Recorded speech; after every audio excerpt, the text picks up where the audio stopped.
Welcome to Silent Night Archives, a quiet place where the noise of the modern world slowly fades away, where history moves gently, and where the stories of ancient civilizations are told in a calm and peaceful rhythm. Tonight you are invited to slow down, relax your mind, and travel far back in time, to an age when the world looked very different from the one we know today. An age when great cities rose beside mighty rivers, and when the first complex societies began to shape the future of humanity. Before we begin our journey, take a slow, deep breath in through your nose. Hold it gently for a moment, and then slowly breathe out again. Allow the muscles in your shoulders to soften. Allow your jaw to loosen, and allow your breathing to become steady and calm.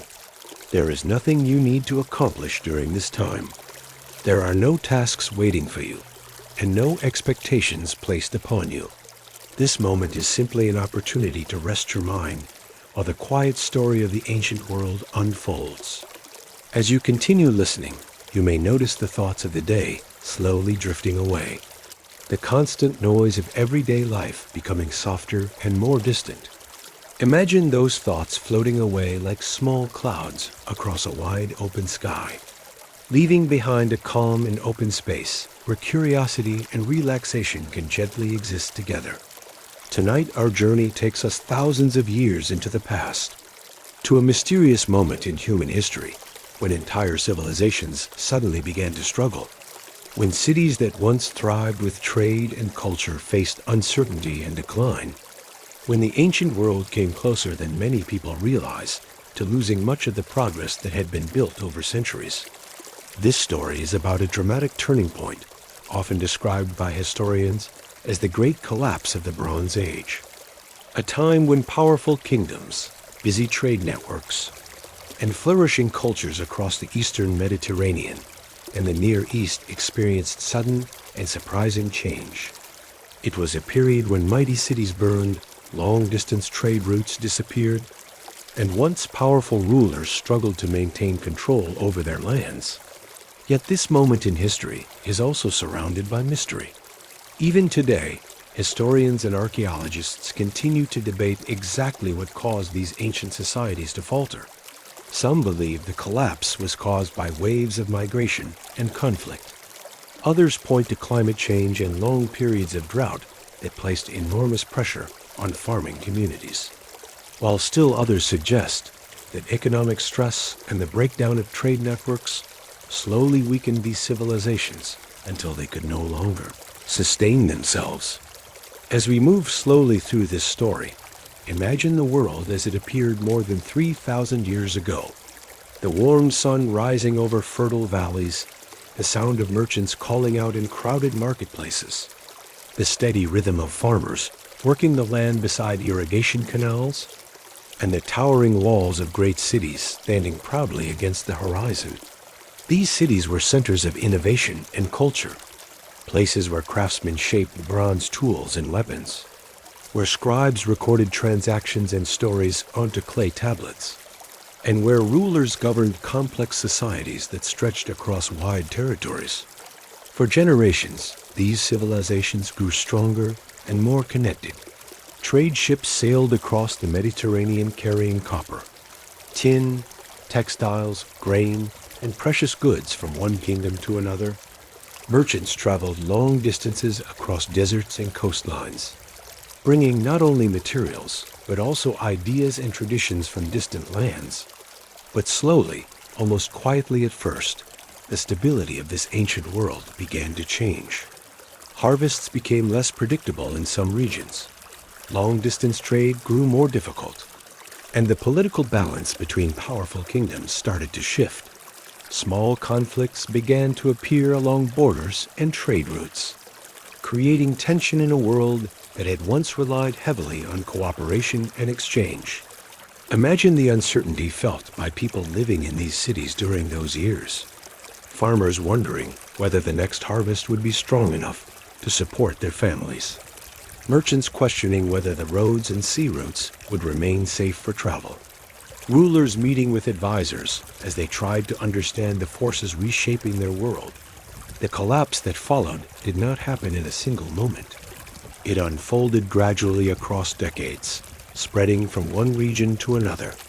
Some cities were abandoned, while others were destroyed by conflict. And the once vibrant networks that connected many cultures slowly faded. For ordinary people, the changes must have felt confusing and unpredictable. Traditions that had lasted for generations were suddenly interrupted. Familiar trade partners disappeared, and communities were forced to adapt to new and uncertain realities. Yet even during times of crisis, humanity has always shown remarkable resilience. New communities formed, new leaders emerged, and people continued to find ways to survive and rebuild their lives. The end of one age often becomes the beginning of another. As we explore this fascinating chapter of history together, remember that this journey is meant to be calm and gentle. There is no need to hold tightly to every detail. Simply allow the story to flow around you like a slow-moving river, guiding your thoughts peacefully through the landscapes of the ancient world. You may imagine yourself walking quietly along the outer walls of a distant Bronze Age city as evening approaches. The warm glow of torches appearing along narrow streets. The distant sound of voices and animals echoing softly through the air. And beyond the city walls, the vast landscape stretching out beneath a sky filled with stars. In moments like these, it becomes easier to imagine the lives of the people who once lived in these places. People who worked, traded, built families, told stories, and wondered about the future just as we do today. Their world was different in many ways, yet also deeply familiar, shaped by the same hopes, fears, and dreams that continue to guide humanity across the centuries. So as the night grows quieter around you, and your breathing becomes slower and more comfortable, allow yourself to sink deeper into this peaceful journey through the distant past. Together, we will explore how ancient civilizations rose to greatness, how their connections created one of the earliest international worlds in human history, and how that fragile system eventually faced a moment of profound change. This is the story of a time when the ancient world stood at the edge of transformation, a time when powerful kingdoms struggled, when trade routes vanished, and when the future of civilization itself seemed uncertain. And now, as the quiet rhythm of the night surrounds us, let us begin our gentle exploration of the ancient world and the mysterious events that nearly caused civilization to fade into history. In the quiet unfolding of human history, there comes a moment when the long wandering paths of countless generations begin to settle into something more rooted and enduring. A moment when the soft rhythm of footsteps across open plains gradually gives way to the gentle turning of soil beneath early wooden tools. And it is here, in this slow transformation, that the earliest foundations of civilization begin to take shape, not in sudden leaps or dramatic changes, but in the steady, patient work of people learning to live with the land rather than simply upon it, allowing the earth itself to guide their future as the last great ice sheets retreated and the world warmed. The landscapes of the Near East shifted into new patterns of grasslands, river valleys, and fertile floodplains. And in these places, small groups of early farmers began to gather, drawn by the promise of dependable water and rich soil, especially along the winding courses of the Tigris and Euphrates, two rivers that would cradle some of the earliest complex societies known to humankind, their waters flowing gently through what would one day be called Mesopotamia, the land between the rivers, a place where the seeds of settled life found their first deep roots in. These early centuries, the villages that dotted the riverbanks were simple clusters of mud brick homes, shaped by hand and dried beneath the warm sun, their walls holding the quiet sounds of families grinding grain, tending small gardens, and caring for animals that had slowly become companions in daily life. Sheep and goats moving calmly through the fields, cattle pulling the first heavy plows, each generation learning a little more about how to coax abundance from the land, how to store grain for lean seasons, how to work together in ways that strengthened the entire community. The rivers themselves were gentle teachers, rising and falling with the seasons, leaving behind layers of fertile silt that nourished the fields. And as people observed these rhythms, they began to shape their own lives around them, digging small irrigation channels to guide the water where it was needed, building simple embankments to protect their crops, and slowly discovering that with careful planning and shared labor, they could grow more food than ever before. Enough not only to feed their families, but to support larger gatherings of people. Gatherings that would eventually grow into the first true towns. Over many generations, these towns expanded, their narrow paths widening into early streets, their homes clustering more closely together, their storage rooms filling with grain, dried fish, dates, and barley. And with this growing abundance came new possibilities. For when a community could produce more food than it consumed, some people were freed from the constant demands of farming, allowing them to explore new roles, new crafts, and new responsibilities. And so the earliest artisans began to appear, shaping clay into sturdy pots, weaving cloth from wool, carving tools from bone and stone, each skill adding another thread to the tapestry of early society as these settlements grew. The gentle hum of daily life became more varied.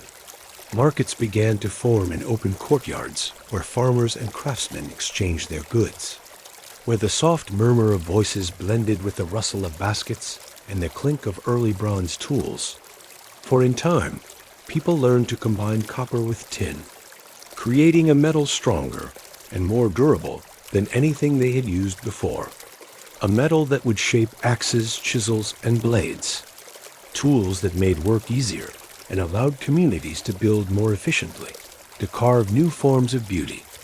and to expand their reach across the landscape trade routes slowly extended outward from these early towns, following the rivers, crossing gentle hills,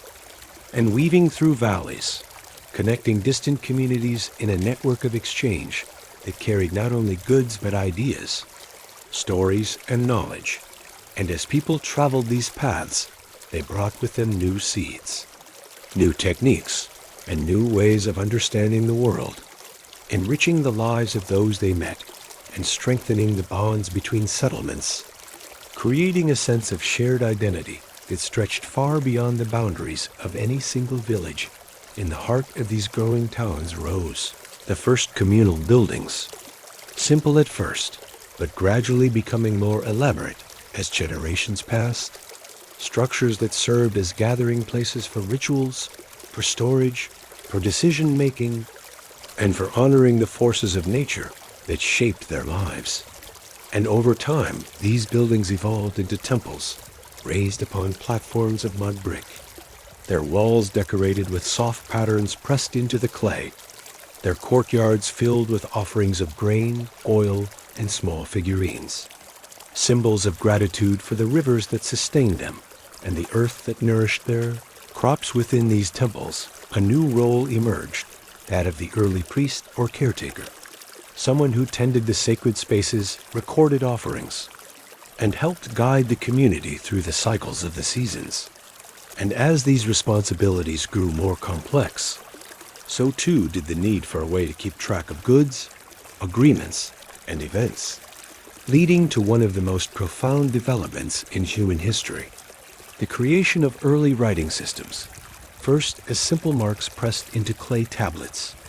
then as more refined symbols that represented quantities, names, and eventually ideas, allowing knowledge to be preserved and shared across generations. The scribes who learned this new skill worked patiently in quiet rooms, shaping small tablets of clay, smoothing their surfaces, and pressing reed styluses into the soft material, each mark forming part of a record that would help organize the life of the city, from the distribution of grain to the management of trade. And as writing evolved, it became not only a tool of administration, but a way to capture stories, myths, and the wisdom of the past, weaving together the experiences of countless lives into a shared memory that would endure long after the individuals themselves had faded into history As the centuries passed, the towns of Mesopotamia grew into cities, their streets lined with workshops, markets, and homes, their temples rising above the rooftops, their fields stretching outward in carefully tended patterns of irrigation canals and farmland. And in these cities, daily life unfolded at a gentle pace,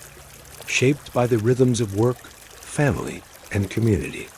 The mornings filled with the soft sounds of farmers leading their animals to the fields, potters turning their wheels, and merchants arranging their goods beneath simple awnings to shield them from the sun children played in the dusty courtyards, learning the skills they would one day need, gathering reeds along the riverbanks, helping their parents grind grain or carry water, while elders sat in shaded doorways, sharing stories of earlier times, stories of how the village had grown, how the canals had been dug, how the first temple had been built, and how the community had weathered seasons of drought and seasons of abundance. Each memory adding another layer to the quiet continuity of life. The rivers remained at the center of everything, their waters flowing steadily through the landscape, nourishing the fields, guiding the traders, and shaping the identity of the people who lived along their banks. And as the cities expanded, new canals were dug, new fields were planted, and new connections were formed with distant lands, bringing exotic goods such as lapis lazuli from far to the east, cedar wood from the mountains to the west, and fine textiles from regions beyond the horizon,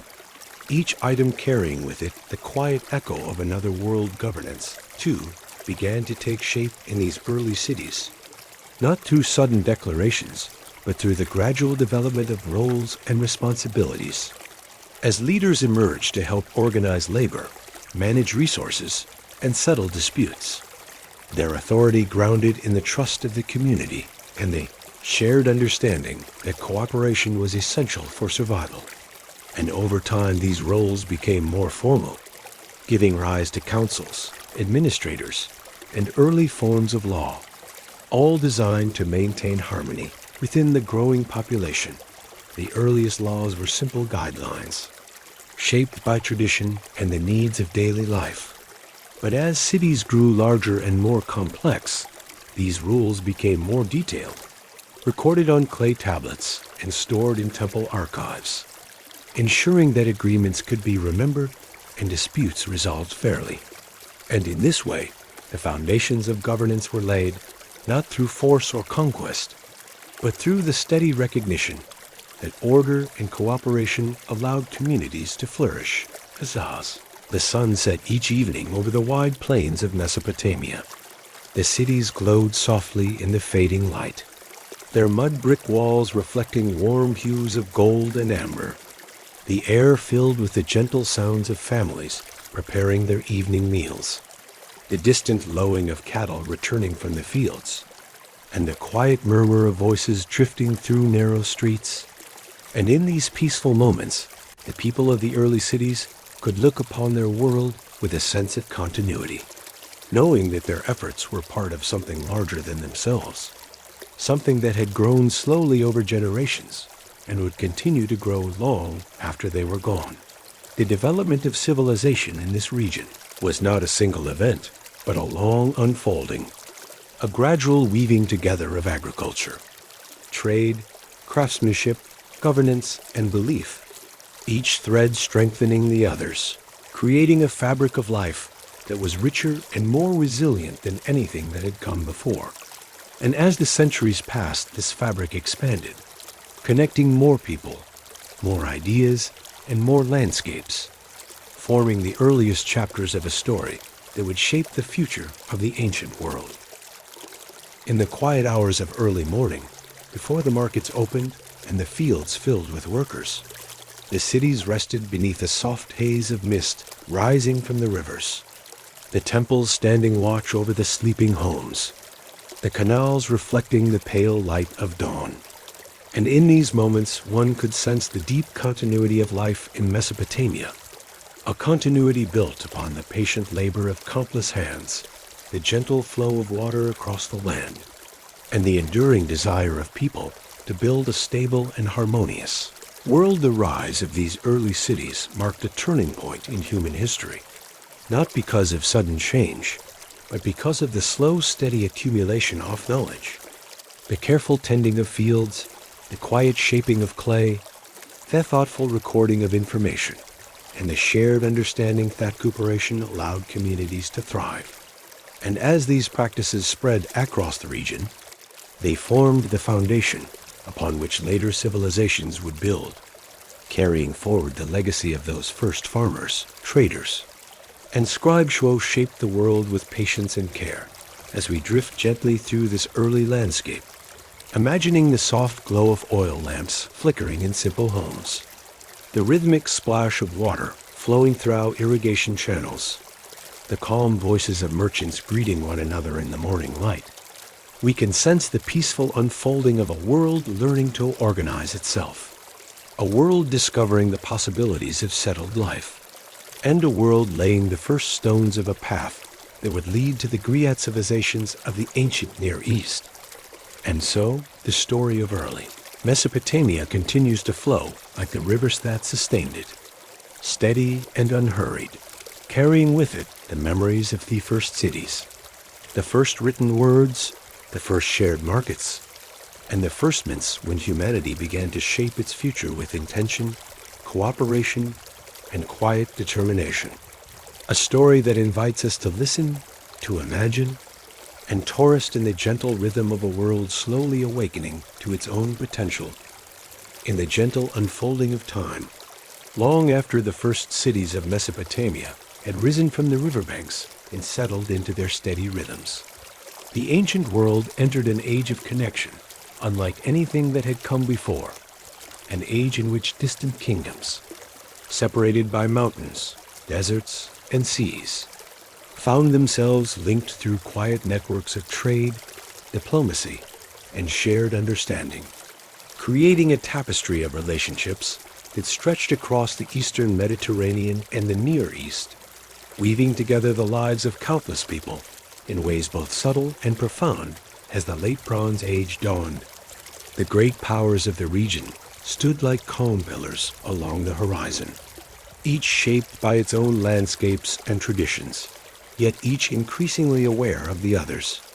For to the southwest lay the ancient kingdom of Egypt, its fertile Nile Valley unfolding in long green ribbons between stretches of golden desert, its temples rising in serene symmetry along the riverbanks, its scribes and artisans working in the soft glow of morning light, while far to the north, the Hittite Empire spread across the highlands of Anatolia, its stone fortresses overlooking rolling hills and quiet forests, its roads carrying merchants and envoys between distant cities. Across the sea to the west, the lands of Mycenaean Greece were dotted with fortified palaces perched upon rocky hills,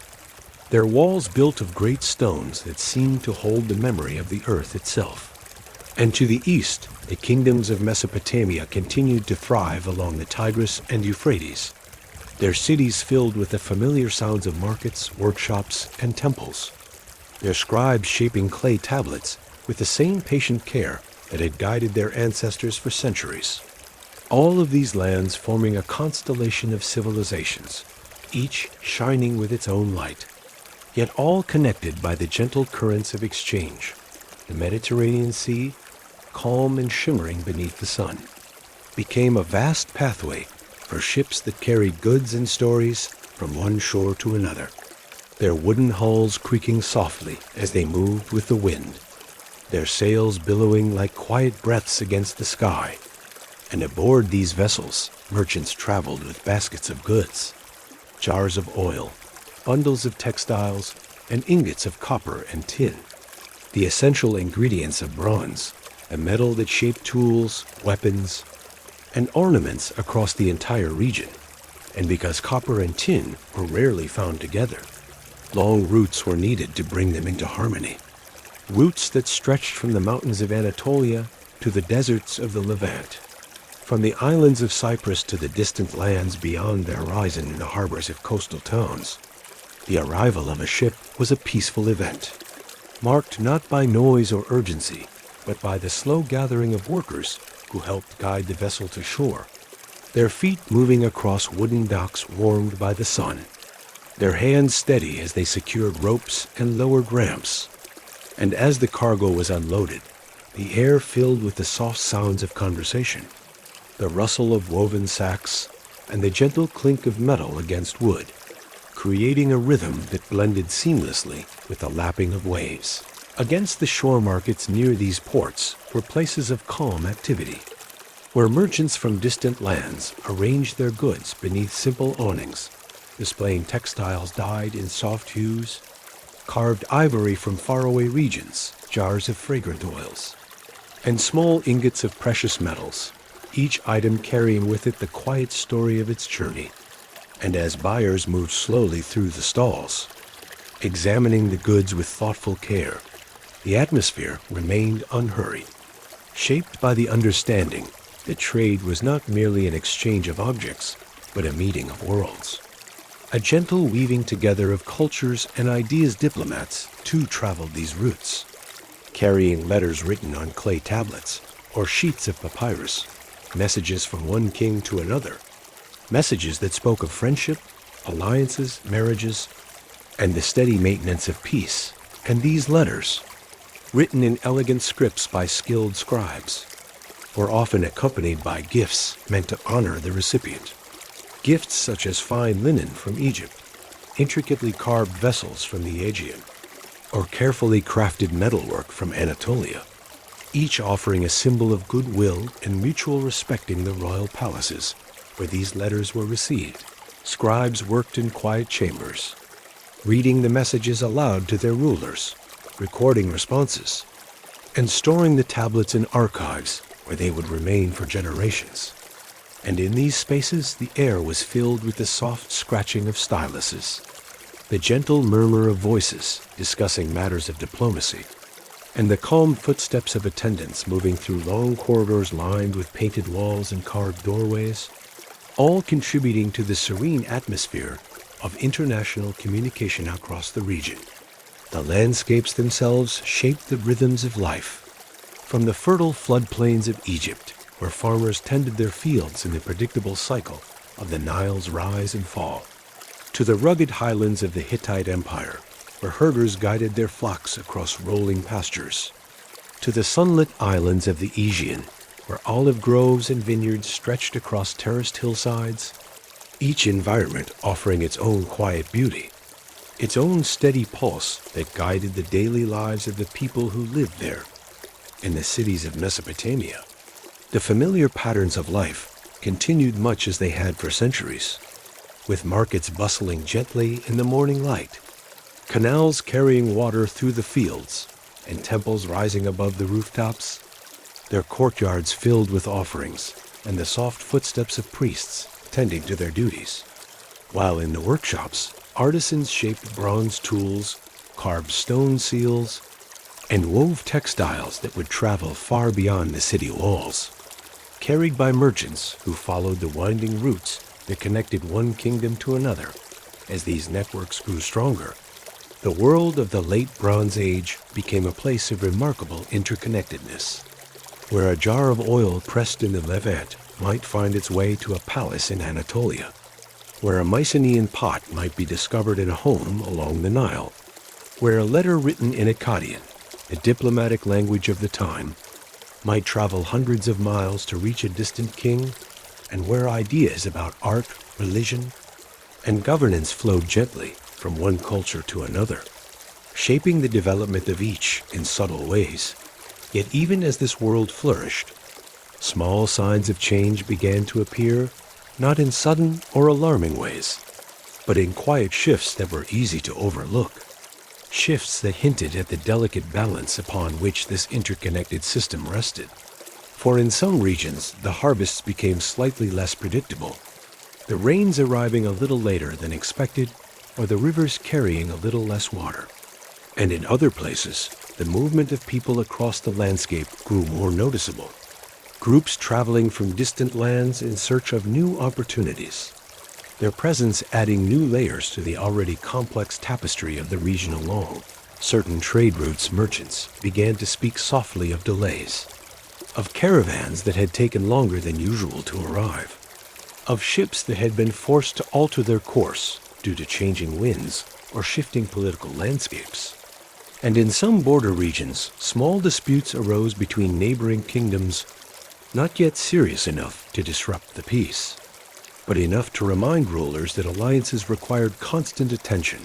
constant communication, and constant care.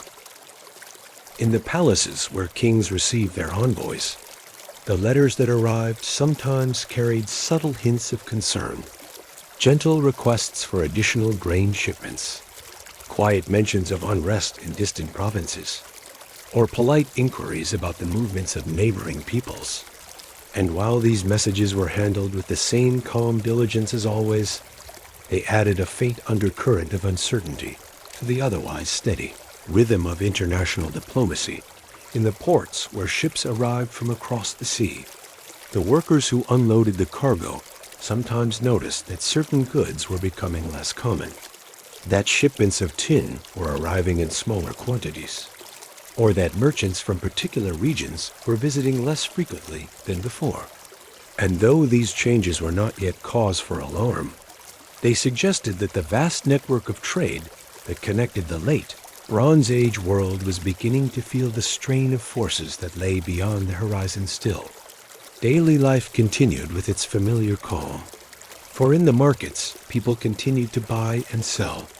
In the temples, priests continued their rituals. In the fields, farmers continued to tend their crops.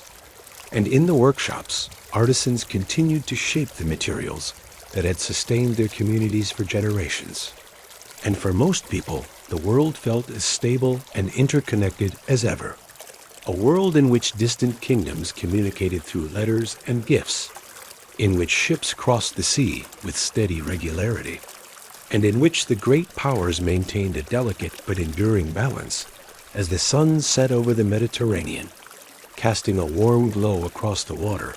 The ships anchored in the harbors rocked gently with the tide, their sails furled, their crews resting after long journeys. And in the quiet streets of coastal towns, the soft sounds of evening filled the air. The distant call of merchants closing their stalls, the gentle laughter of families sharing meals, the calm murmur of waves against the shore, all blending into a peaceful harmony that reflected the interconnected world of the late Bronze Age. And yet, beneath this calm surface, the subtle signs of change continued to gather, like faint ripples spreading across still water, not yet disturbing the tranquility of daily life, but hinting that the balance upon which this world rested was more delicate than it appeared, and that the networks of trade, diplomacy, and cultural exchange that had flourished for centuries were beginning to feel the quiet touch of forces that would, in time, reshape the ancient world for now. However, the great kingdoms remained connected, their ships still crossing the sea, their merchants still traveling the roads, their diplomats still exchanging letters, and their people still living within the gentle rhythms of a world that had grown rich through cooperation and exchange, a world whose calm beauty invites us to drift slowly through its landscapes, to imagine the soft glow of oil lamps in distant palaces, the quiet bustle of markets at dawn, and the steady movement of ships across the shimmering sea, all part of a vast and peaceful network that stretched across the ancient world in the quiet turning of ages, long after the great kingdoms of the late Bronze Age had woven themselves into a vast and delicate network of trade and diplomacy. There came a time when the gentle balance that had held these distant lands together began to shift, not with sudden upheaval or loud disruption, but with soft and almost imperceptible changes that slowly gathered across the horizon, changes that touched the harbors, the palaces, the fields, and the roads that had once carried merchants and messages with such steady reliability. And it is in this slow unfolding that we begin to sense the early murmurs of a world preparing to transform form. Many generations, the great powers of the Eastern Mediterranean had lived in a state of careful cooperation. their rulers exchanging letters written in elegant scripts, their merchants guiding ships across calm seas, their artisans shaping bronze tools and ornaments that traveled from one kingdom to another, and their diplomats maintaining the fragile harmony that allowed this interconnected world to flourish. Yet even the most intricate tapestry can loosen its threads over time. And in this age, the first threads began to slip quietly from their places. In the highlands of Anatolia, the Hittite Empire, once strong and expansive, began to feel the weight of internal pressures. Its distant provinces requiring more attention, its harvests becoming slightly less predictable, and its roads carrying fewer merchants than before. While in the lands of Mycenaean Greece, the great palaces that had stood proudly upon their rocky hillsides found themselves facing new uncertainties. Their storerooms not as full as they once were, their trade routes showing signs of strain,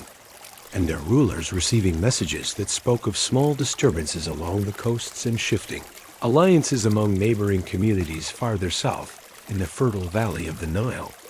The kingdom of Egypt continued its ancient rhythms, the river rising and falling with the seasons, the temples filled with offerings,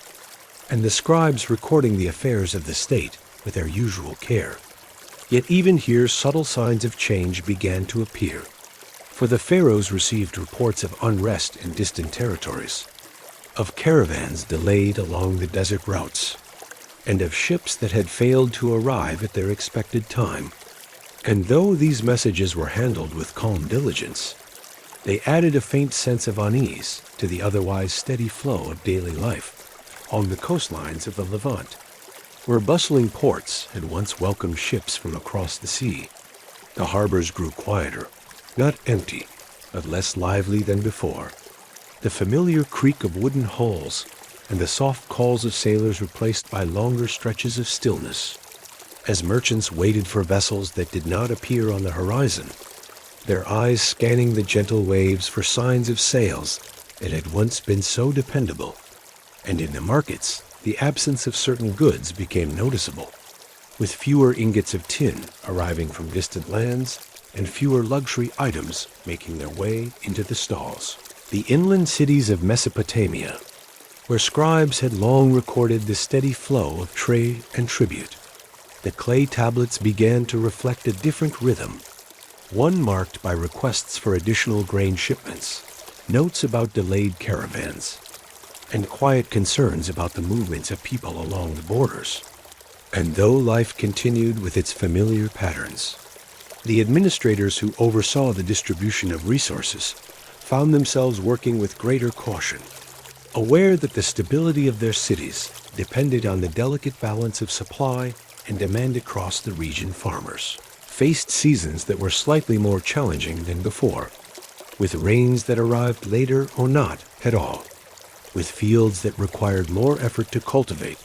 and with harvests that yielded a little less than expected.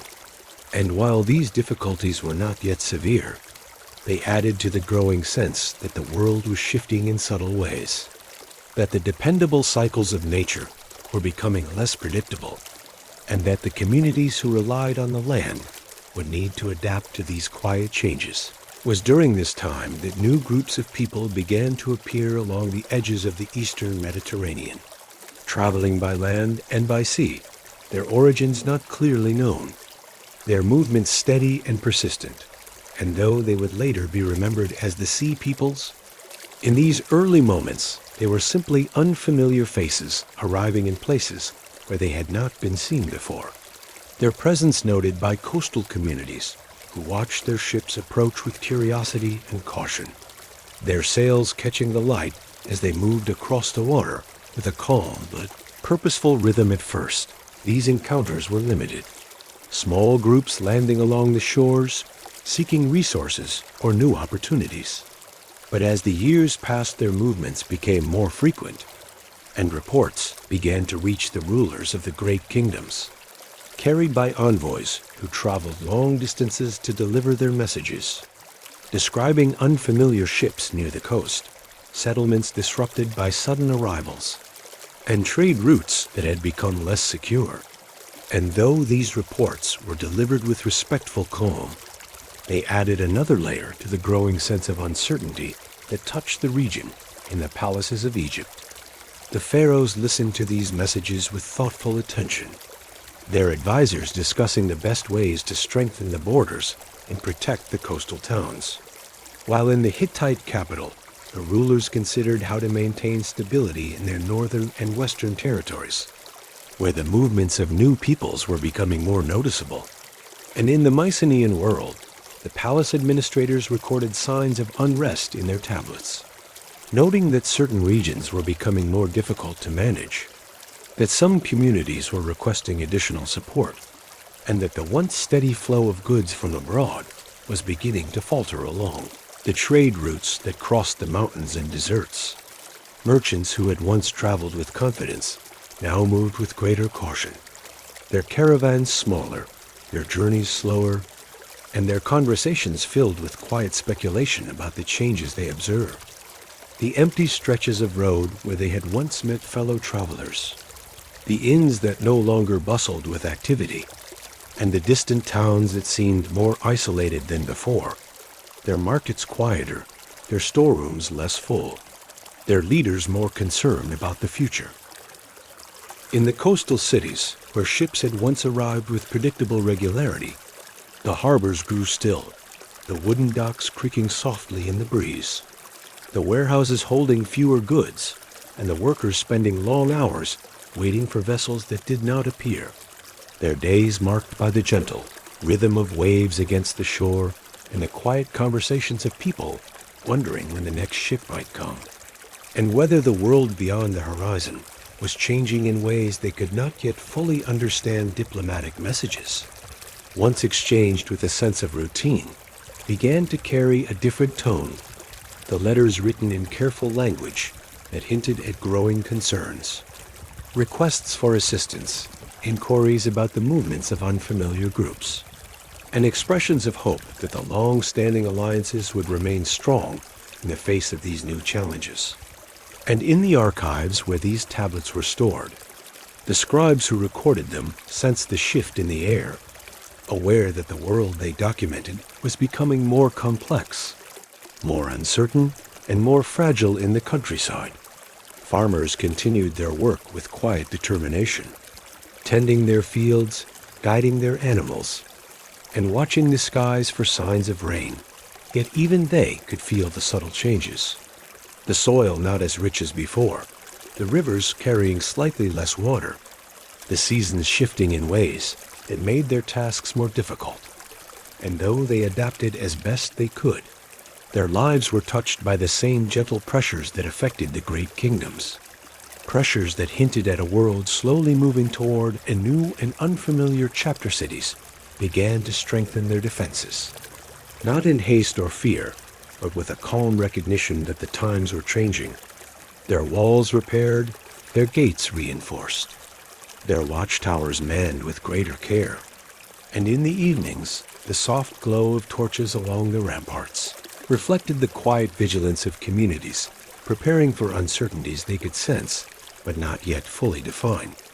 their efforts a testament to the resilience that had carried them through generations of change. In the great palaces where rulers once received envoys from across the region, the atmosphere grew more contemplative. The halls filled with discussions about how to maintain stability, how to protect trade routes, and how to respond to the shifting patterns of migration and conflict. And though these conversations were conducted with calm deliberation, they reflected the growing awareness that the interconnected world of the late Bronze Age was beginning to unravel, its threads loosening one by one as pressures accumulated across the landscape. Yet even as these changes unfolded, life continued with its familiar rhythms. The markets opening each morning, the temples filled with offerings, the ships that still sailed arriving with quiet dignity, and the people of the region carrying on with their daily tasks, unaware of the full extent of the transformation that lay ahead, their lives shaped by the gentle flow of time, by the landscapes they tended, and by the traditions that had guided their ancestors for centuries. And so the world of the late Bronze Age entered a period of slow and subtle change. A time when the great powers faced pressures from within and without, when trade routes faltered, when migrations increased, and when the once steady connections between distant lands began to fade. Not in sudden collapse, but in a gradual unraveling that touched every corner of the region, preparing the way for the profound transformations that would soon reshape the ancient world in the quiet unfolding of the ancient world. As the soft threads of the late Bronze Age continued to loosen and drift apart, the great tapestry that had once connected kingdoms, harbors, and distant lands began to settle into a deeper stillness, a stillness that spread gently across the eastern Mediterranean and the Near East, touching cities that had flourished for centuries and leaving behind a landscape filled with both memory and transformation. And as we move slowly through this moment in history, we do so with calm reflection, sensing the subtle ways in which the world shifted beneath the feet of those who lived through these long and quiet years. For generations, the Hittite Empire had stood firm among the highlands of Anatolia, its stone walls rising above forests and fields, its palaces filled with the steady work of scribes and administrators. Yet as the pressures of famine, migration, and conflict grew, the empire found itself stretched thin, its distant provinces harder to support, its roads less traveled, its once abundant storerooms no longer filled with the goods that had flowed so steadily through its lands. And in time, the great capital of Hattusa grew quieter,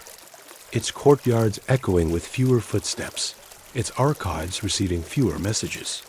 its strength slowly fading like the last glow of embers beneath a cooling hearth. Across the sea, the palaces of Mycenaean Greece faced their own challenges, their workshops producing fewer goods, their trade connections weakening, their once vibrant centers of administration growing still. And though the people continued their daily routines, tending their fields and repairing their walls,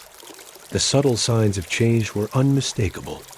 The roads less busy, the harbors less lively, the messages from distant lands fewer and more uncertain. And in the quiet of evening, the great stone walls that had once symbolized strength now stood as silent witnesses to a world gently shifting. Beneath them, farther south, the kingdom of Egypt,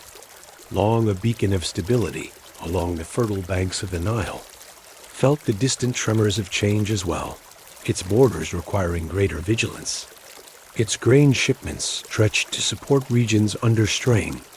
its coastal towns recording the arrival of unfamiliar ships, whose presence added a new layer of uncertainty to the calm rhythms of daily life. And though Egypt endured longer than many of its neighbors, even its resilience could not fully shield it from the slow unraveling of the interconnected world that had once flourished across the Mediterranean. The groups later remembered, as the sea peoples continued to move along the coasts, their ships appearing in places where they had not been seen before, their presence felt in the quiet strengthening of defenses, in the watchful eyes of coastal communities, in the messages carried by envoys who traveled long distances to report their movements. And though the full story of these groups remains shrouded in mystery, their impact was woven gently into the fabric of the age, contributing to the gradual transformation that touched so many lands in the harbors, where ships had once arrived with steady regularity. The docks grew still, the wooden planks warmed by the sun, but no longer echoing with the familiar sounds of sailors unloading cargo. The warehouses standing with their doors open to the breeze, their shelves holding fewer goods, and the workers spending long hours waiting for vessels that did not appear, their days marked by the soft rhythm of waves against the shore and the quiet conversations of people wondering when the next ship might come, and whether the world beyond the horizon was changing in ways they could not yet see along the inland roads that it once carried. Caravans across mountains and deserts. The dust settled more often than before, the paths traveled by fewer merchants, the inns quieter, the travelers more cautious, and the messages that reached the great palaces spoke of disruptions, of settlements abandoned, of regions where once thriving communities had grown still. And though these reports were delivered with the same careful formality as always, they reflected a world slowly drifting away from the interconnected harmony that had defined the late Bronze Agean many cities describes, who had long recorded the affairs of their kingdoms found themselves with fewer messages to inscribe, fewer trade agreements to document, fewer diplomatic letters to store in the archives. And as the flow of written records diminished, the quiet rooms where they worked grew more still. The clay tablets arranged neatly on shelves that would one day be buried beneath layers of earth, waiting for future generations to uncover their stories and piece together the memory of a world that had once been vibrant and connected. Some cities faced destruction, their walls breached, their buildings damaged, their people scattered. Yet even in these moments, the transformation unfolded with a sense of inevitability rather than sudden shock. For the signs had been gathering for generations, the threads of the old world loosening one by one until the fabric could no longer hold. And in other places, the change was quieter, with cities slowly abandoned as their inhabitants moved to safer or more fertile lands, leaving behind silent streets, empty courtyards, and the gentle whisper of wind passing through once bustling spaces in the countryside. People adapted as best they could, forming smaller communities, relying more on local resources, and rebuilding their lives with the materials at hand. Their days shaped by the rhythms of farming, herding, and crafting, their traditions preserved in new forms, their resilience guiding them through the uncertainties of a world in transition. And though the great palaces and trade networks had faded, the spirit of human creativity and cooperation endured, finding new expressions in the villages and settlements that emerged from the remnants of the old world. Across the landscapes of the eastern Mediterranean and the Near East, the ruins of once powerful cities stood quietly beneath the sun, their walls softened by time, their stones warmed by the gentle light of morning, their streets filled with the silence of centuries. And as the winds moved across these ancient places, they carried with them the faint echoes of a world that had risen, flourished, and slowly transformed, leaving behind traces that would one day inspire new stories, new cultures, and new civilizations. The trade routes that had once connected distant kingdoms faded into the landscape, their paths overgrown with grass, their markers worn away by time. Yet their memory lived on in the objects that remained, in the pottery fragments scattered across fields, in the bronze tools buried beneath the soil, in the inscriptions carved into stone, each one a quiet reminder of the world that had existed before the Great Transformation, a world that had shaped the foundations of the societies that would follow. And as we drift gently through this moment of transition, imagining the quiet landscapes where powerful cities once stood, the silent harbors where ships no longer arrived, the empty roads that once carried merchants and envoys across great distances, we can sense the peaceful passage of time, the way the world changes slowly and steadily, the way civilizations rise, flourish, and transform, leaving behind traces that whisper softly to those who listen. And though this chapter marks the fading of an age, it does not close the story, for the landscapes of the late Bronze Age remain open before us, filled with unanswered questions, lingering mysteries, and the quiet presence of a world still waiting to be explored. And so we pause here, in the gentle stillness of this ancient moment,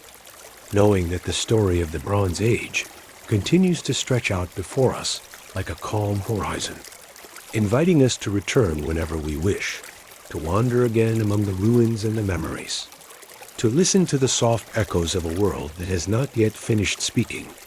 its quiet voice drifting through time, patient and enduring, open to the next chapter whenever we are ready to follow its path in the quiet years that followed the great disruptions of the late Bronze Age. The lands of the eastern Mediterranean settled into a gentle stillness, a stillness that drifted slowly across the hills and valleys where powerful cities had once stood. And as we move softly through this moment in history, we can sense the way the world exhaled after centuries of connection.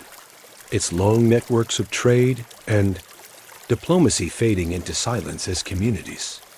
turned inward and the great roads of the past grew empty. Beneath the warm and patient sun across the once vibrant trade routes that had carried merchants from kingdom to kingdom, the dust began to settle in long, unbroken stretches,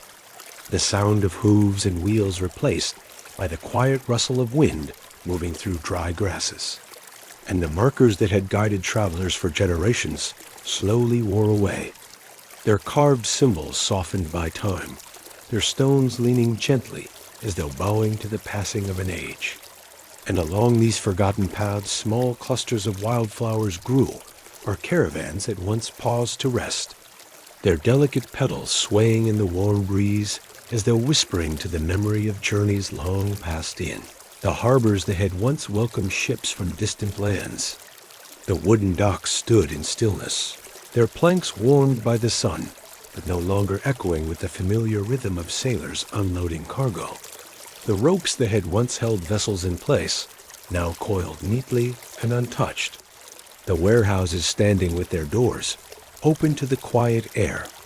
their shelves holding only the remnants of goods that had once flowed through these ports in steady abundance.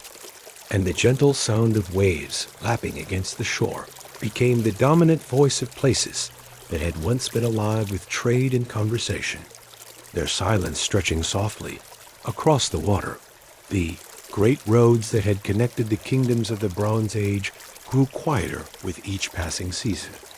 their surfaces cracked by time, their edges softened by creeping vegetation. And the inns that had once offered rest to travelers now stood empty, their courtyards filled with drifting leaves, their wells reflecting the sky in still pools of water. And as the years passed, the memory of these roads remained only in the faint lines that traced across the landscape, lines that whispered of journeys once taken and goods once carried across vast distances, their stories lingering like gentle echoes in the air, the cities that had survived the disruptions. Life continued in smaller and quieter forms. The grand palaces no longer filled with bustling administrators, the workshops producing fewer goods, the markets offering simpler wares, and the people turning more toward the rhythms of local farming and small regional exchange. Their days shaped by the land around them, rather than by the distant kingdoms that had once been part of their world. And in this shift, there was a sense of gentle resilience, a quiet determination to rebuild life in ways that matched the new reality of the age, a reality shaped by closeness rather than distance fields that had once supplied grain for international trade, now served the needs of nearby villages, their boundaries marked by low stone walls and simple irrigation channels. And the farmers who tended them worked with steady patience, guiding their animals through the furrows, watching the skies for signs of rain, and sharing their harvests with the communities that had grown closer and more tightly knit in the absence of long-distance networks, their lives shaped by the familiar patterns of the seasons and the quiet strength of local cooperation, a strength that grew slowly like the roots of old trees across the hills and valleys. The ruins of once powerful cities stood in gentle silence, their walls softened by time, their stones warmed by the sun, their streets filled with drifting dust and the faint traces of footsteps long faded. And as the wind moved through these ancient places, it carried with it the soft echoes of a world that had changed, a world that had once been filled with the voices of merchants, diplomats, and artisans, now replaced by the quiet murmur of nature, reclaiming the spaces where people had once gathered in great numbers, the vines climbing slowly over fallen stones as though weaving a new tapestry over the olden. Some regions' small villages grew near the remains of old cities, their homes built from the stones of fallen walls, their fields planted in the shadow of ancient towers, and the people who lived there carried with them stories of the past, stories passed down through generations, stories of the great palaces that had once stood nearby, of the ships that had once arrived in the harbors, of the caravans that had once traveled the roads. And though these stories were softened by time, they remained as gentle reminders of the world that had come before, reminders that drifted through the evenings like quiet embers of memory. The landscapes themselves seemed to hold the memory of the Bronze Age, the terraced hillsides where vineyards had once grown, the dried riverbeds that had once fed irrigation canals, the faint outlines of old fortifications that had once guarded the borders of powerful kingdoms. And as the sun moved slowly across the sky, these features cast long shadows that stretched across the earth like quiet echoes of the past, inviting those who walked among them to pause and reflect on the passage of time, on the way the world changes slowly and steadily, leaving behind traces that whisper softly to those who listen in the absence of large international networks. Communities began to rely more on their own resources, crafting tools from local materials, weaving cloth from the wool of nearby flocks, shaping pottery from the clay of nearby riverbanks. And though these goods were simpler than the finely crafted items of the earlier age, they carried with them a sense of closeness, a sense of being shaped by the hands of neighbors and shared among people who knew one another well. And in this simplicity there was a quiet beauty, a gentle rhythm that matched the slower pace of life, a rhythm that settled softly into the hearts of those who lived through these years. The great archives of the Bronze Age, once filled with clay tablets documenting trade agreements, diplomatic letters, and administrative records, grew quieter as fewer messages arrived, and in many places, the scribes who had once worked tirelessly to record the affairs of their kingdoms found themselves with less to write, their styluses resting beside tablets that remained smooth and untouched. And as the years passed, the written word became less common in some regions, its absence marking a shift toward oral traditions and local memory rather than the expansive record keeping of earlier times, a shift that reflected the changing shape of the world. Yet even in this quieter world, there was continuity, for the people who lived through these years carried forward the knowledge of farming, crafting, and community, passing their skills to their children, adapting to the changing landscapes, and finding new ways to thrive in smaller and more self-reliant societies. And though the grandeur of the Bronze Age had faded, the resilience of humanity remained steady and enduring, guiding these communities through the long and gentle transition into a new chapter of their history, a chapter still unfolding softly across the land. As we drift through this landscape in our imagination, we can picture the soft light of morning falling across abandoned roads, the quiet shimmer of the sea beside empty harbors, the gentle sway of grasses growing where caravans once passed, and the peaceful stillness of villages nestled among the ruins of ancient cities, their smoke rising slowly into the sky as families begin their day, their lives shaped by the land and by the memories of the world that came before, memories that linger like soft echoes in the air. And in this calm and reflective moment, we can sense that the story of this age is not finished, that the quiet years following the collapse hold their own mysteries, their own transformations, their own gentle shifts that continue to shape the world. And though the great networks of the Bronze Age have faded, the landscapes remain open, the ruins remain patient, and the people who live among them continue to adapt, rebuild, and carry forward the quiet resilience that has always guided humanity through times of change. And so we pause here, not at an ending, but at a soft turning of the path, knowing that the story of this age continues to stretch out before us, inviting us to wander further into the quiet years that followed the collapse, to explore the landscapes, the villages, the memories, and the gentle transformations that still unfold beneath the warm and patient sun, waiting for the next part of the tale to be told in its own calm and unhurried time, in the gentle years that followed the great unraveling of the Bronze Age world. the lands of the eastern Mediterranean settled into a softer rhythm. A rhythm shaped not by the grand movements of empires or the distant echoes of international trade, but by the steady pulse of everyday life carried forward by the people who remained. And as we drift slowly through this quieter landscape, we can sense the resilience that guided communities through the long transition. A resilience that unfolded not in sudden leaps, but in small patient steps taken by farmers, craftsmen, and families rebuilding their world piece by piece across the hills and valleys where powerful kingdoms had once risen. New settlements began to take shape, not with the imposing walls or grand palaces of earlier times, but with clusters of simple homes built from stone and clay, their roofs thatched with reeds, their courtyards filled with the soft sounds of daily work. And in these places, life continued with a gentle steadiness, shaped by the land and the seasons rather than by the distant demands of kings and diplomats. And though the world had grown smaller, it had not grown empty, for people carried forward the quiet strength that had always sustained them. Farmers rose with the first light of dawn, stepping into fields that had been tended by generations before them, guiding wooden plows pulled by patient animals, scattering seeds across the soil and watching the skies for signs of rain.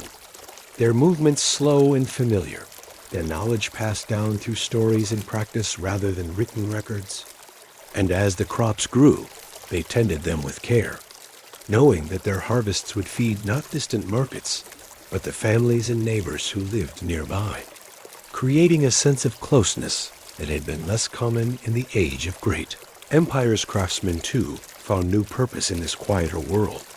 shaping pottery from local clay, weaving cloth from wool gathered in nearby pastures, carving tools from wood and bone, and repairing the simple structures that formed the heart of their communities. Their workshops filled with the soft tapping of hammers, the gentle scraping of chisels, and the warm glow of small hearths used to fire clay vessels or heat metal for simple tools. And though their creations were humbler than the ornate goods of the earlier age, they carried with them a sense of care and familiarity that reflected the new rhythms of life. Small markets formed in the open spaces between homes, where villagers gathered to exchange goods, share news, and greet one another with quiet warmth. The stalls offering baskets of grain, jars of oil, bundles of wool, and simple pottery, their colors muted by the sun, their textures shaped by the hands of those who made them. And though these markets lacked the exotic goods that had once arrived from distant lands, they held a sense of community that grew stronger with each passing season. A reminder that even in times of change, people find ways to connect and support one another. Local trade routes emerged where the great international roads had faded, narrow paths winding through hills and along riverbanks, traveled by small groups carrying goods from one village to the next, their journeys unhurried, their conversations filled with stories of weather, harvests, and the quiet happenings of nearby settlements. And as they walked these paths, they passed the ruins of old cities, their stones softened by time, their walls covered in creeping vines, their silence a gentle reminder of the world that had come before. A world whose echoes lingered, but no longer defined the present storytelling, became an even more important part of daily life. As elders gathered children around evening fires to share tales of ancestors, of distant lands, of gods and heroes, and of the great cities that had once stood proudly across the region, their voices soft and steady, their words weaving together memory and imagination. And in these stories, the past lived on, not as a source of sorrow, but as a quiet thread connecting generations, offering comfort and continuity in a world that had changed, but had not lost its sense of identity. In some regions connected to the old centers of power, such as the lands of Egypt, life continued with a mixture of old traditions and new adaptations. For Egypt had endured the disruptions more steadily than many of its neighbors, its rivers still rising and falling with dependable rhythm, its fields still producing grain, its temples still tended by priests who carried forward rituals that had been practiced for centuries. Yet even here the world felt different. The flow of foreign goods slower, the messages from distant lands fewer, the sense of being part of a vast interconnected world replaced by a quieter focus on local needs and regional stability. Homes were rebuilt with materials gathered from the land, their walls shaped by hand, their hearths glowing softly in the evenings as families prepared simple meals, the scent of bread rising from clay ovens, the sound of quiet conversation drifting through open doorways. And in these moments the world felt peaceful, grounded in the familiar rhythms of daily life, the kind of life that continues even when kingdoms fall and trade routes fade, a life shaped by the enduring needs of shelter. Food, family, and community temples, too, were rebuilt, though on a smaller scale than before. Their altars simple, their offerings modest,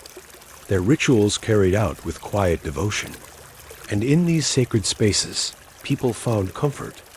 gathering to give thanks for the harvest, to seek guidance in times of uncertainty, and to honor the traditions that had survived the passing of empires, traditions that offered a sense of continuity in a world that had grown quieter but not empty, a world still filled with meaning and connection as the years passed. New cultural traditions began to take shape, shaped by the blending of old memories and new realities, by the stories carried from village to village, by the crafts passed down through families, by the songs sung during harvests and gatherings. And though these traditions were simpler than the grand ceremonies of the earlier age, they carried a sense of warmth and belonging that reflected the new shape of the world. A world built not on the power of empires, but on the quiet strength of communities. Across the landscape, the ruins of the Bronze Age remained, standing in gentle silence beneath the sun, their stones warmed by the light of morning, their shadows stretching across the earth like soft reminders of the past. And as people walked among them, they felt not fear or sorrow, but a sense of calm reflection, an understanding that the world changes slowly and steadily, that civilizations rise and fall, and that life continues in new forms, shaped by the needs and hopes of those who live through each era. So the people of this quieter age carried on, tending their fields, shaping their tools, telling their stories, and building their homes with steady hands, their lives unfolding in gentle rhythms that matched the land around them. And though the great empires of the Bronze Age had faded, the spirit of humanity endured, adapting, rebuilding, and finding new ways to thrive in a world that had grown smaller, but no less meaningful. And as we pause here, in the soft stillness of this moment, we can sense that the story of this age is not yet complete, that the quiet years following the collapse continue to unfold with subtle changes and gentle transformations, inviting us to follow their path into the next chapter, where new communities will grow, new traditions will form, and the echoes of the past will continue to shape the world in ways both quiet and profound.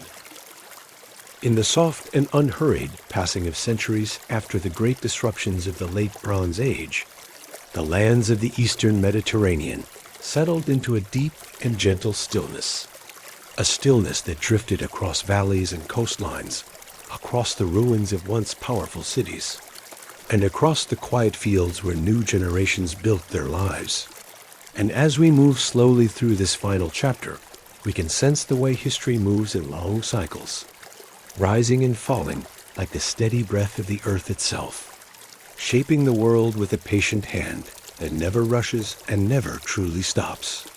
allowing each age to unfold in its own time. The great empires that had once dominated the Bronze Age world had faded into memory, their palaces softened by wind and rain, their archives buried beneath layers of soil, their trade routes overgrown with grass and wildflowers. Yet life continued in the small villages and settlements that emerged from the remnants of the old world. Life carried forward by farmers tending their fields, by craftsmen shaping tools and pottery, by families gathering around evening fires to share stories of the past and hopes for the future. And in this quiet continuity, we find the enduring strength of humanity, a strength that persists even when the grand structures of civilization fall away. As the centuries passed, the landscapes changed slowly, the stones of abandoned cities weathering beneath the sun, their walls crumbling into gentle mounds, their streets filled with drifting dust, and the wind moving softly through the ruins carried with it the faint echoes of voices long gone, echoes that blended with the rustle of leaves and the distant call of birds, creating a peaceful harmony that settled over the land like a warm and comforting blanket, a reminder that time smooths even the sharpest edges of history and allows the world to heal in its own quiet way. New cultures began to take shape in these quiet spaces, shaped not by the grandeur of empires, but by the steady rhythms of daily life, by the knowledge passed down through families, by the traditions that survived the passing of ages. And though these cultures were smaller and more localized than the great kingdoms that had come before, they carried within them the seeds of future civilizations, seeds that would one day grow into new languages, new beliefs, new forms of art and governance, each one rising slowly from the soil of the past, like young shoots emerging after a long winter, nourished by the memory of what had come before in the hills where Mycenaean palaces had once stood. Small communities tended their flocks and planted their fields, their homes built from the stones of fallen walls, their stories filled with memories of heroes in distant lands. And though the world around them had changed, they found comfort in the familiar rhythms of the seasons, in the gentle cycle of planting and harvest, in the quiet gatherings that marked the passing of time. And in these simple rituals, they preserved the essence of their ancestors' world even as they shaped a new one, weaving old memories into new traditions with the same care they used to weave cloth and shape pottery in the lands once ruled by the Hittites. The forests grew thicker around the ruins of old fortresses, their stones covered in moss, their gates long fallen, and the people who lived nearby walked past these ancient places with a sense of calm respect, knowing that the world had shifted many times before and would shift again, and that their own lives were part of a much larger story unfolding slowly across the centuries. A story that stretched far beyond the boundaries of any single kingdom or age. A story written not only in clay tablets and carved inscriptions, but in the quiet persistence of everyday life along the Nile. Egypt continued to endure, its river rising and falling with dependable rhythm, its fields still fertile, its temples still tended by priests who carried forward rituals that had been practiced for generations. Yet even here the world felt different, quieter, more inwardly focused, shaped by the knowledge that the great networks of the past had faded, leaving behind a landscape where local traditions grew stronger and new ideas slowly took root. Ideas that would one day influence the cultures that followed. Ideas carried not by great fleets or caravans, but by the slow movement of time and the steady work of ordinary people across the Mediterranean. The sea itself seemed to hold the memory of the Bronze Age, its waves washing gently against empty harbors, its surface reflecting the soft colors of dawn and dusk. And as ships gradually returned to the water in later centuries, they sailed past the remains of old ports, their crews unaware of the bustling markets that had once filled those shores, their journeys guided by new purposes and new destinations, their sails catching the same winds that had carried the merchants of earlier ages. The sea holding all these memories in its quiet depths as time moved forward. The ruins of the Bronze Age became part of the landscape, their stones blending with the earth, their outlines softened by wind and rain. And the people who lived among them built their homes nearby, planted their fields in the surrounding valleys, and carried on with their lives, their days shaped by the same needs and hopes that had guided their ancestors, their nights filled with the same quiet dreams beneath the same stars that had watched over the ancient world. And in this continuity, we find a gentle reassurance that life persists even when civilizations fade, that the human story continues even when its chapters change, and slowly, almost imperceptibly, new societies began to rise, shaped by the lessons of the past and the realities of the present, their cultures forming from the blending of old traditions and new ideas, their languages evolving, their tools improving, their communities growing stronger. And though these changes unfolded over many generations, they marked the beginning of new eras that would one day shape the course of history in ways the people of the Bronze Age could never have imagined. Eras built upon the quiet foundations laid during these centuries of recovery and renewal. Eras that would carry forward the echoes of the past into new forms.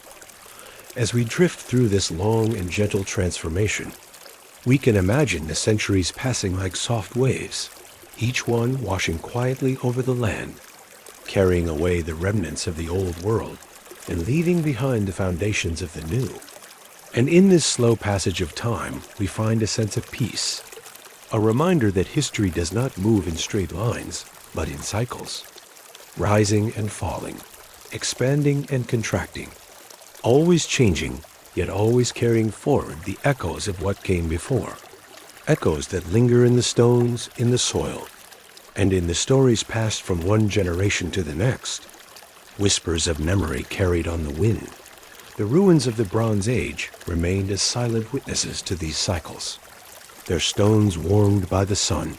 their shadows stretching across the earth, their presence a quiet reminder that even the greatest civilizations eventually fade, not in sudden darkness, but in a long and gentle twilight that gives way to new beginnings. And as the wind moved through these ancient places, it carried with it the soft murmur of time itself, whispering that nothing is ever truly lost, only transformed, reshaped by the hands of those who come after, renewed by the quiet persistence of life. And so, as we reach the end of this journey through the Bronze Age and its long aftermath, we pause in the quiet of this moment, feeling the calm weight of history settling around us like a soft blanket, reminding us that civilizations rise, flourish, and eventually fall. Yet life continues, adapting, rebuilding, and finding new forms of expression, guided by the resilience and creativity that have always defined the human spirit.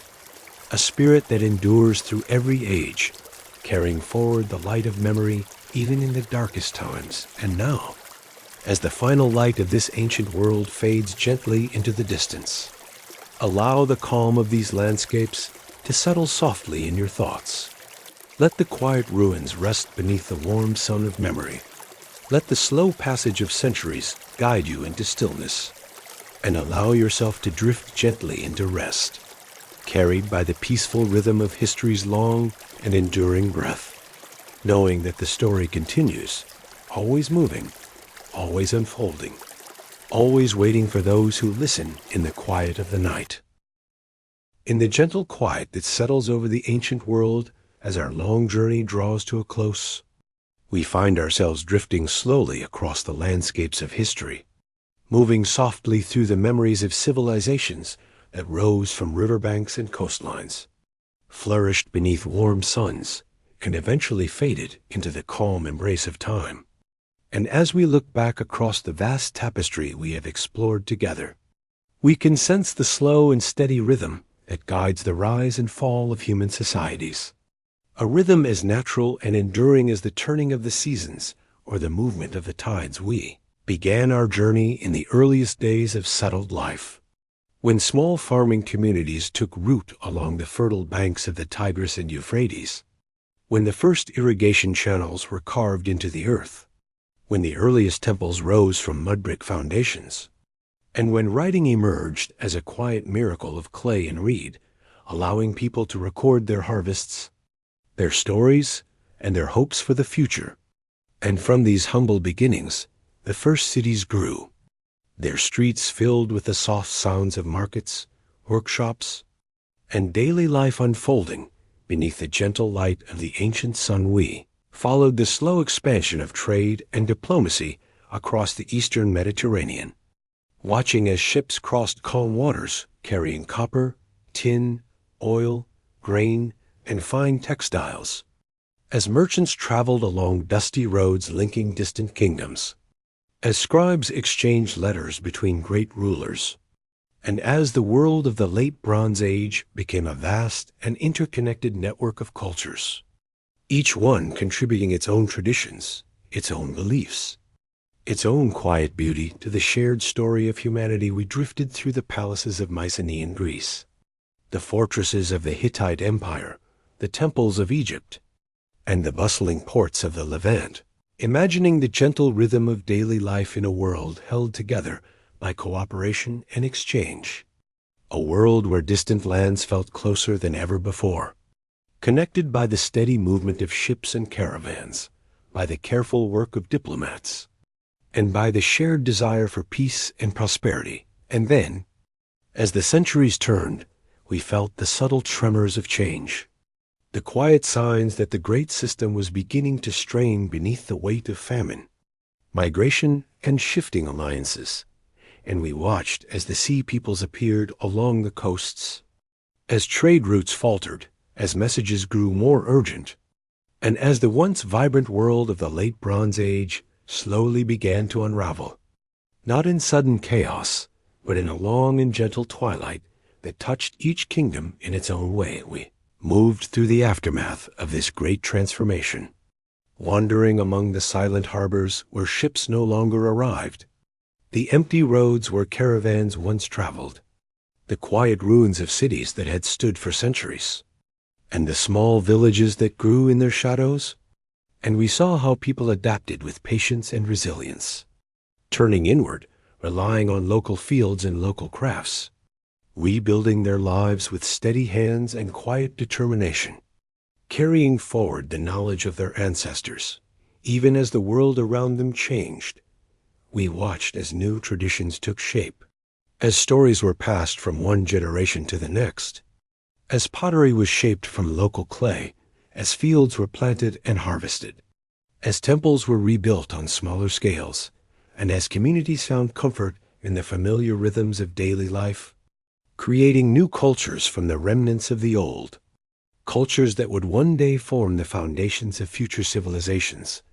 And now, as we stand at the edge of this long journey, we can feel the gentle weight of history settling around us, inviting us to pause, to breathe, and to reflect on the quiet truth that has guided every chapter we have explored. The truth that civilizations rise and fall, flourish and fade, yet life continues, always adapting, always renewing itself, always finding new ways to grow from the soil of the past. If we listen closely, we can almost hear the soft murmur of centuries drifting across the landscape, the whisper of wind moving through the ruins of ancient walls, the gentle rustle of grasses growing where palaces once stood, the distant echo of footsteps along forgotten roads, and the quiet hum of daily life in the villages that replaced the great cities of the Bronze Age world. Each sound a reminder that time moves slowly and steadily, carrying with it the memories of all who came before. We can imagine the sun rising and setting over these landscapes again and again, casting warm light across the stones of old temples, across the fields where farmers tend their crops, across the hills where shepherds guide their flocks, and across the calm waters of the Mediterranean, its surface shimmering with the reflections of countless dawns and countless evenings, each one marking another moment in the long and gentle passage of history. We can picture the stars appearing in the night sky, the same stars that shone above the first farmers of Mesopotamia, above the merchants of Ugarit, above the scribes of Egypt, above the sailors of Cyprus, above the kings of Hattusa, and above the families who rebuilt their lives after the great collapse. And as we look up at these stars, we can sense the quiet continuity that connects all of human history, a continuity that stretches across millennia, linking us to the people who lived, worked, dreamed, and rested beneath the same sky. And as we reflect on this long journey, we can feel a gentle calm settling over us. A calm born from the understanding that history is not a story of endings, but of transformations. That every fall gives rise to new beginnings. That every quiet moment contains the seeds of future growth. And that the human spirit endures through every age, carrying forward the light of memory and the hope of renewal. So now, as we bring this story to a close, let us gather the threads of all we have explored. The rise of the first cities, the flourishing of the Bronze Age world, the slow unraveling of its networks, the quiet resilience of the people who lived through its twilight, and the gentle emergence of new cultures from its remnants. And let us hold these threads softly in our hands, knowing that they form part of the vast tapestry of human history. A tapestry woven from countless lives, countless stories, countless moments of hope and change. And as the night settles around you, let the calm of these ancient landscapes drift through your thoughts. Let the quiet ruins rest beneath the warm sun of memory. Let the slow passage of centuries guide you into stillness, and allow yourself to drift gently into rest, carried by the peaceful rhythm of history's long and enduring breath. Thank you for joining this journey across the ancient world. Thank you for listening to the soft echoes of civilizations long past. And thank you for allowing these stories to accompany you into the quiet of the night. May your mind be calm. May your dreams be gentle. And may your rest be deep and peaceful. Good night.